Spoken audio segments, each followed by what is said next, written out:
जो मेम्बरान असम्बली की जो सियासत है वो सियासत कर कैसे रहे हैं, वो एक सियासत देख रहे हैं इस वक्त अनवारुल हक साहब के साथ उनका मफाद वाबस्ता है कि जी अनवारुल हक वज़ीर आज़म में इस्टेब्लिशमेंट का मकसद उसे हमायत हासिल है और उन्हें हटाना जो है वो सियासी जमातों के बस की बात नहीं लग रही। एक तो एक ये तासर है। दूसरा, जब जिन लोगों ने सियासत करनी है, दूर की अगली सियासत करनी है, उसमें आपको चंद माह बाद जो है अनवारुल हक कहीं नजर नहीं आता। अनवारुल हक हम हमेशा से ये कह रहे हैं वो स्टफ ही नहीं है कि उस उनके ऊपर भिम्बर के एक हल्के के अलावा जो है उन्हें समानी वाले और बरनाले वाले भी उनके कहने के ऊपर वोट नहीं देते। मीरपुर में उनका कुछ नहीं है।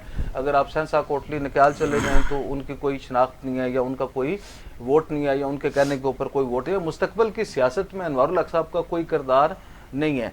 अब मुस्तकबिल में, अब आखिरी साल है, आखिरी साल में आप लोगों ने करना क्या है, वोट लेने इन्हीं लोगों से जो आपके हल्के में जिला कौंसिल के मेंबर हैं, जो बल्दिया के चेयरमैन हैं, जो यूनियन कौंसिल के चेयरमैन हैं, यूनियन कौंसिल के काउंसलर्स हैं। तो इन्हें किसी ना किसी तरह अकोमोडेट करके, इन्हें राजी करके विन विन पोजीशन क्रिएट करने के दरमियान में एक फैसला आ गया जिसमें अगर उस फैसले की रूह पे जाते तो मेम्बरान असम्बली की अहमियत और हैसियत ही इलेक्शन के बाद से यही वजह थी कि पाकिस्तान तहरीक इंसाफ, जो अपोजिशन की जमात थी, पीपल पार्टी, नून लीग, सारों ने मिल के जो है एक आइन साजी की और कोशिश की। उन्होंने कहा कि ये तो हम जो है इन्हें कुछ भी नहीं देना चाहते थे, ये तो सारा कुछ ही ले गए।